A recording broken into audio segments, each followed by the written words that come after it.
Les gars, bienvenue sur le débrief aujourd'hui. Je vais parler du match entre la Côte d'Ivoire et la France. Match qui, à la grande surprise de tous, a été gagné par nos frères les éléphants, 2 buts à 1. J'aimerais commencer par relativiser un peu. Il s'agit ici d'un match amical. On s'entend là-dessus. D'accord, c'est un match de préparation. Le but aujourd'hui, c'était que les coachs, ils se mettent ensemble, qu'ils regardent leur équipe, qu'ils peaufinent leur effectif, qu'ils identifient leurs joueurs clés. On a vu une équipe de France qui nous a rappelé pourquoi elle est l'une des grandes favorites dans cette compétition. Mais on a aussi vu autre chose. On a vu une équipe de France avec des failles qui pourraient être un gros problème sur le long terme lors de cette compétition de Coupe du Monde. Déjà, comme j'ai dit, il faut relativiser. Plusieurs titulaires de l'équipe de France aujourd'hui étaient au repos, notamment les joueurs du PSG qui ont joué la finale de la Ligue des Champions, Doué, Dembélé. Didier Deschamps, il a finalement décidé de jouer avec 4 attaquants enfin. C'est un gros changement. Donc on avait Olysée, Thuram, Mbappé et Cherki. Ce dernier qui a joué le rôle de milieu relayeur de numéro 10. Et les 3 autres qui permutaient constamment. Honnêtement, c'était le bordel. Franchement, il faut se dire la vérité par contre sur un maillon faible de cette équipe, c'est Thuram. Thuram. Moi, je comprends pas ce qu'elle a fait dans l'équipe de France, franchement. Ok. Moi, je pense que parce que lui, son père et Didier Deschamps sont proches, alors il y a du favoritisme. Mais le gars avait tellement de mal aujourd'hui sur le côté gauche. Le coach lui donne énormément de confiance et il le sélectionne tout le temps. Il n'y a pas un attaquant qui a eu autant de confiance de son coach et qui a aussi underperform. Je veux dire, Thuram, il a eu tellement de chance, mais il est jamais sorti du lot. Moi, je pense que ce gars-là, il est juste là pour l'ambiance du groupe. Parce qu'à chaque fois que je regarde des vidéos de la Fédération française de football, tout ce que je vois, c'est Thuram qui emmerde Olysée, Thuram qui emmerde Mbappé, qui fait rire un peu tout le monde et qui met la bonne ambiance dans le groupe. Je pense pas que c'est le gars sur qui le coach va compter pour faire tourner les matchs. Ça, on s'entend là-dessus. Ça va pas être Thuram, ça c'est sûr et c'est certain. D'accord. Donc définitivement le maillon faible dans cette équipe de France. Rapidement, le match commence. Tu vois que la France, ils prennent pied sur le ballon, ils prennent la possession, ils attaquent avec un Cherki qui crée beaucoup d'espace avec sa technique et son ingéniosité. Pourtant, cette domination dès la première mi-temps, on remarque aussi qu'il y a des petits soucis. Parce que chaque fois que la Côte d'Ivoire récupère le ballon, eh ben, ils arrivaient à avancer très vite dans le milieu de terrain français. Je commençais à voir et à sentir le danger lors des transitions. Avec Yann Diomandé et Simon Adigra qui faisaient parler leur vitesse, qui arrivaient très rapidement sur les transitions et qui venaient vraiment déséquilibrer cette défense de l'équipe de France. L'équipe de France jouait vraiment haut, ils gardaient la possession. Et tu voyais les Ivoiriens, eux, ils restaient bas, tranquilles, ils attendaient les contre-attaques, récupérer le ballon. Ils sont restés super patients, ils se sont pas impatientés, ils ont pas essayé, ils ont vraiment été disciplinés, grosso modo. Et c'est là que je veux aussi parler du fait que l'écart entre les équipes a tellement été réduit en termes de technique et de football, tactique surtout. Les équipes africaines sont beaucoup plus discipliné. Et ça s'est vu. L'équipe de la Côte d'Ivoire aujourd'hui a été super disciplinée en défense. Ils se repliaient et ils patientaient. Les gars étaient tous dans leur positionnement. Ils interceptaient les passes. Ils ont vraiment rendu la vie misérable à cette équipe de France. Mais bon, que veux-tu? Le génie de Cherki a finalement pris le dessus. Et en toute fin de première mi-temps, eh ben, il a effacé 2 joueurs rapido presto avant de placer la balle tranquillement dans les filets avec aisance. Et puis 1-0 pour l'équipe de France. Sur l'ingéniosité encore une fois de Cherki.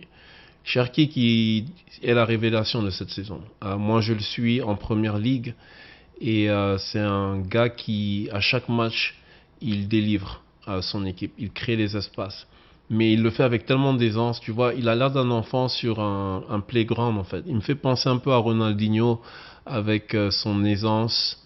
Il n'a pas la même technique, ok, mais il a le même style en termes de être vraiment relax.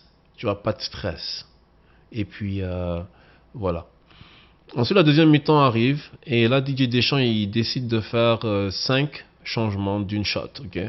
Le problème avec ces 5 changements-là, c'est qu'il bouge des patrons de chaque ligne. Par exemple, il sort Mbappé de l'attaque pour entrer Mateta.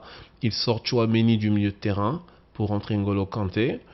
Et il sort Upamecano, qui était le boss de cette défense, pour entrer Maxence Lacroix. Euh, Bref, il a vraiment complètement déboussolé euh, l'équilibre de l'équipe de France et surtout le milieu de terrain qui ça s'est très vite ressentir. La France conserve le ballon mais perd son autorité. Le pressing devient moins coordonné, les transmissions sont moins propres et les espaces commencent à apparaître. Tu vois, entre les lignes, on sent que ça va de moins en moins.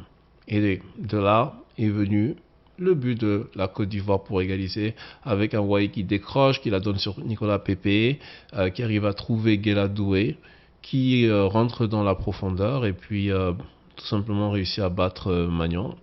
Et puis c'est 1-1 pour la Côte d'Ivoire.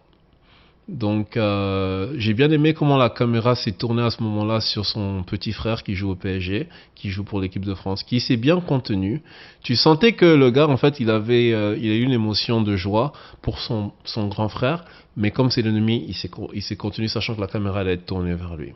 Ensuite le coup de grâce arrive à la 84e minute. Les Français n'arrivent pas à dégager la balle de la surface de réparation. La balle est récupérée immédiatement par la Côte d'Ivoire. Guela Doué qui fait un centre à Amad Diallo, qui celui-ci conclut avec une super belle reprise de volée, qui laisse aucune chance à Magnan. 2-1 Côte d'Ivoire.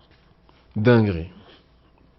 Quand le match a fini à la mi-temps 1-0, moi je pensais que les Français allaient revenir, ça allait être du 2-3-0, peut-être du 3-1.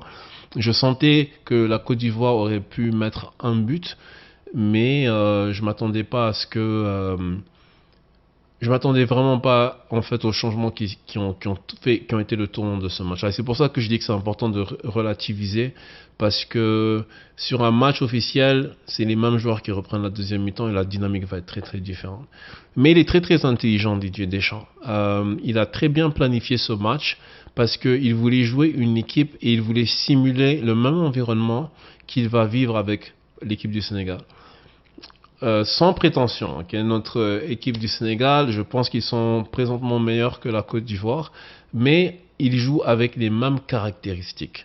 C'est une équipe du Sénégal avec énormément de vitesse sur les transitions, comme on a vu aujourd'hui avec la Côte d'Ivoire. Donc Deschamps voulait voir un peu comment son équipe réagirait, comment ses joueurs réagiraient dans ce style de jeu-là, parce qu'il veut planifier justement pour ce match vraiment spécifiquement. Par contre, j'aimerais aussi ajouter que nous aussi, on a regardé le match et je demande et j'exhorte à Pape Thiaw. J'espère qu'il a vraiment bien analysé le match d'aujourd'hui. Parce qu'on a regardé et on a vu une équipe de France qui était fébrile en défense. C'est une équipe de France, s'ils commencent le même quatuor qu'ils ont commencé aujourd'hui, avec Konaté, alors là, moi je dis les gars, il va falloir focuser sur cette ligne-là, la ligne de Konaté. Et je le dis pas par hasard. Moi je suis la première ligue, mon club c'est Liverpool, je vois Konaté jouer à chaque semaine. Et dans les situations de haut stress, c'est quelqu'un qui fait beaucoup d'erreurs. Même sur le but, le premier but, tu vois que la balle qui est passée vers Doué, eh ben, elle aurait pu être interceptée par Konaté, mais il fait le mauvais geste et ça passe. Bref, moi je pense que il faut arriver dans ce match-là sans complexe. D'accord? Je ne veux pas voir le même type de match qu'on a vécu par exemple lors de la Coupe du Monde dernière contre l'Angleterre où on s'est fait martyriser. Il faut assumer notre position de meilleure équipe africaine, arriver sans complexe et réellement croire en nos ambitions. Moi, j'ai beaucoup regardé de documentaires sur la Fédération sénégalaise de football. J'aime beaucoup la mentalité que les joueurs ont présentement. J'ai vu une entrevue entre Zach Neni et Pape Gueye, où Pape Gueye il explique que il faut arrêter les complexes. Il faut arrêter de penser que juste parce qu'on a une équipe africaine, on ne peut pas la gagner. Il n'y a pas d'autre objectif que gagner cette Coupe du Monde. Je sais que ça a l'air ambitieux, mais c'est la seule mentalité qu'il faut avoir lorsqu'on va arriver dans ce terrain de foot. Et je pense que l'équipe du Sénégal n'a d'envie à personne. On a vu le match d'aujourd'hui, c'est un match amical certes, mais il y a possibilité. On arrive discipliné, on arrive concentré avec tous nos joueurs au top de leurs possibilités et je suis certain qu'on va aller très très loin dans cette compétition. Je pense qu'on va voir des équipes africaines qui vont créer des surprises dans cette compétition. Donc, grosso modo, c'est ça. La plus grosse leçon à en tirer, c'est vraiment ça. Regardez, c'est même pas juste le match entre la Côte d'Ivoire et la France. Si vous regardez de l'autre côté, l'Irak contre l'Espagne, ils ont fait 1-1. Bon, j'ai pas regardé ce match, donc je vais pas m'avancer. Je sais pas trop qu'est-ce qui s'est passé. Mais Irak et Espagne 1-1, c'est une dinguerie. Donc il y a moyen. Il y a moyen vraiment. Et je vais continuer de suivre ça de très près. J'ai hâte de voir notre prochain match du Sénégal contre l'Arabie Saoudite, voir si Pape Thiaw a corrigé les problèmes qu'on a vus sur le dernier match contre les États-Unis. Et ensuite, j'aimerais aussi voir le match de la France. Je pense qu'ils jouent l'Irlande dans leur prochain match. Et ça devrait être le match où on va voir les corrections apportées et on va vraiment comprendre la logique que Deschamps il a et son starting 11. Les 11 qui vont commencer, quoi, son équipe A. C'est ce jour-là, contre l'Irlande, je pense, ça va être mis sur table et on va vraiment savoir le style de jeu de cette équipe de France. Donc j'ai vraiment hâte de voir ce match-là. D'ici là, merci d'avoir écouté mon débrief. Et si vous êtes d'accord, laissez-moi savoir vos commentaires. Sinon, laissez-moi savoir ce que vous en pensez. Et merci encore une fois d'avoir pris le temps de regarder ma vidéo. Et je vous souhaite de passer une bonne fin de journée.